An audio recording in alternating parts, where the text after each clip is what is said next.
We are recording.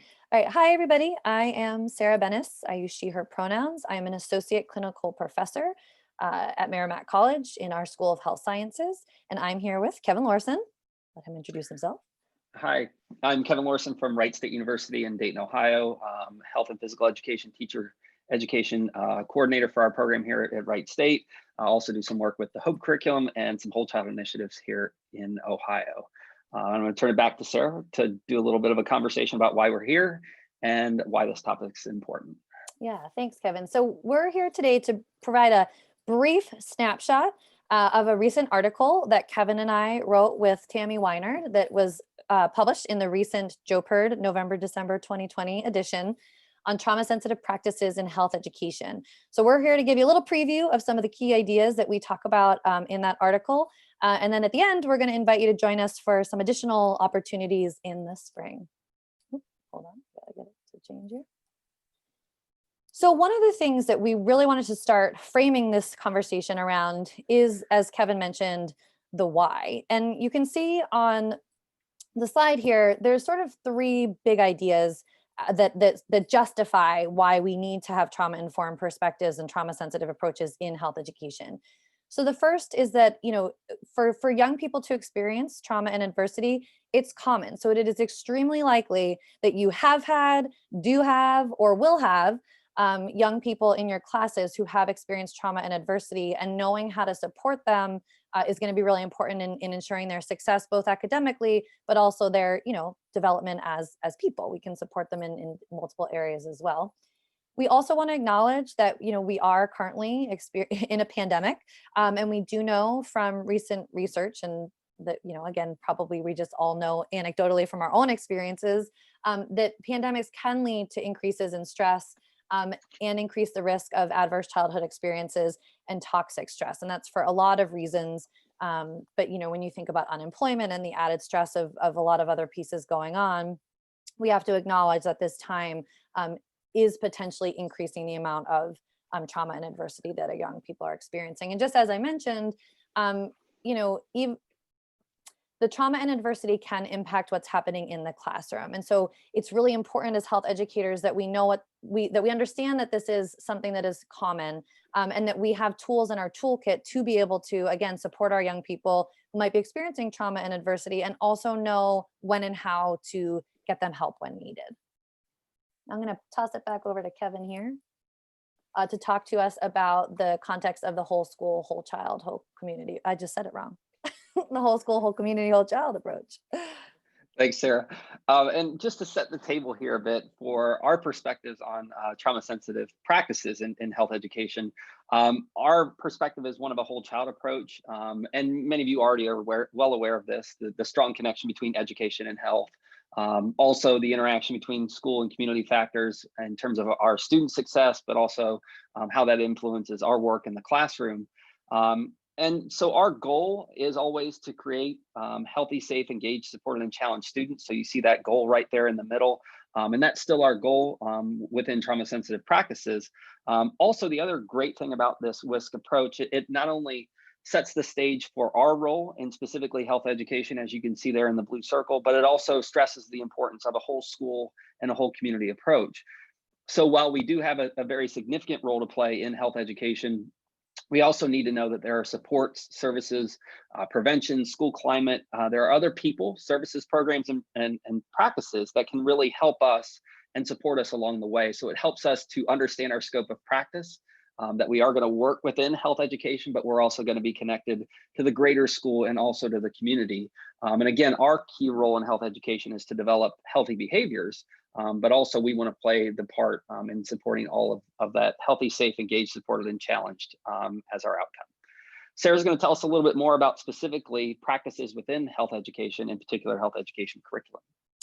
Yeah, thanks. So this is going to be just a really quick overview, and we want to encourage you to check out our articles so that you can learn more. But we did want to point out that there are ways that we can not only change our, practice to support young people who might be experiencing trauma or adversity, but we can also integrate it into our curriculum. So the slide here is showing some of the topics that you could include. So brain science and development, coping and self-regulation skills, talking about positive childhood experiences. So rather than focusing on, sometimes the lens when we talk about trauma and adversity becomes very deficit focused. There's lots of ways to build on strength-based approaches when we're talking about this, especially if we're using it in our curriculum, including the 40 developmental assets from the Search Institute. So there's so many ways that we can integrate these content areas into our health education program, and it's more about integrating the topics and skills that will support young people in being able to, overcome experiences of adversity. It's not so much to like teach them about adverse childhood experiences, right? Like we sort of want to focus on that again, like building strength rather than, just sort of focusing on some of the challenges, which is why you see here, these are all this is all a strength-based approach. These topics are strength-based approaches to address trauma and adversity in your curriculum.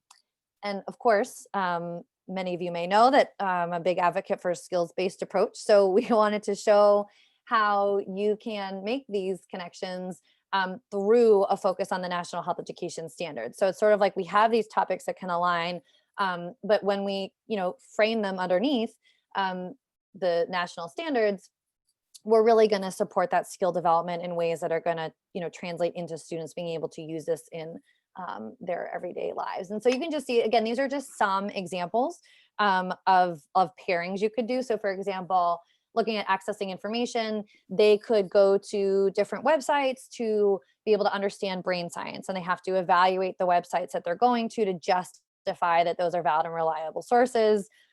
We can probably already make many connections to the importance of this skill right now in general, accessing valid and reliable information in our current climate. So again, when we practice it in one context, it can still translate into others. So looking at analyzing influences, so we could use the 40 developmental assets and have students explore the ways that those assets can influence our health and well-being.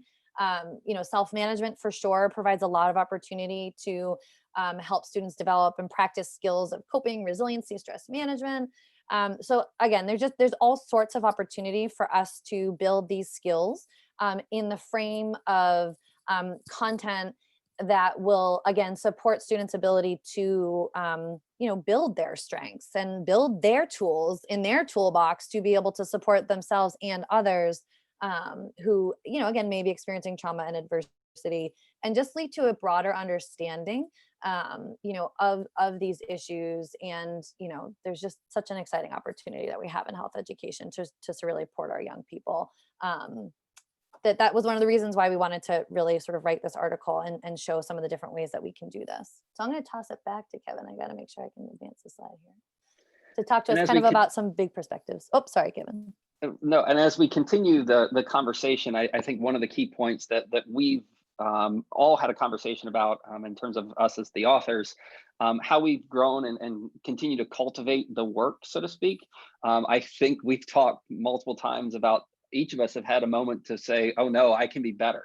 Once we've learned more about trauma sensitive practices, we've talked about how we can continue to grow and cultivate, whether that's the relationships with our students, how we can develop our own knowledge and skills, whether that's being graceful in times of stress or when things might not be going our way, skills in recognizing students in need, and also modeling healthy behaviors. Those are all things that we can do along the way. And we've recognized that we need to continue to grow ourselves. And so we thank that you're here and continue to also be growing and developing your skills. Some other things that we continue to think about as we move forward is how can I help? That's a really key question. And as educators, how can we recognize a student in need? How do we develop that relationship so we can reach out and let them know that we care? And then also, how do we reach out to additional help? How do we refer that student to additional supports that might be outside of our scope of care?